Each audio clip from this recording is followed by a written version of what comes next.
তো ছোট ভাই আমার 50 টাকা আশীর্বাদ করেছে। তো আর কেউ নেই আশীর্বাদ করার মতো মানুষ। আমার একটু মুখ একটু অন্যরকম, কারণ দেশ বিদেশে একটু কম ঘুরি, তো 50 টাকার টাকা একটু বেশি বেশি আসলে ভালো লাগে। তো আসলে নাচ গান করছি, সবাই ভালো থাকবেন,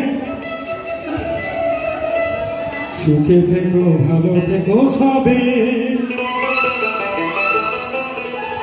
আসবো আবার দেখা হবে।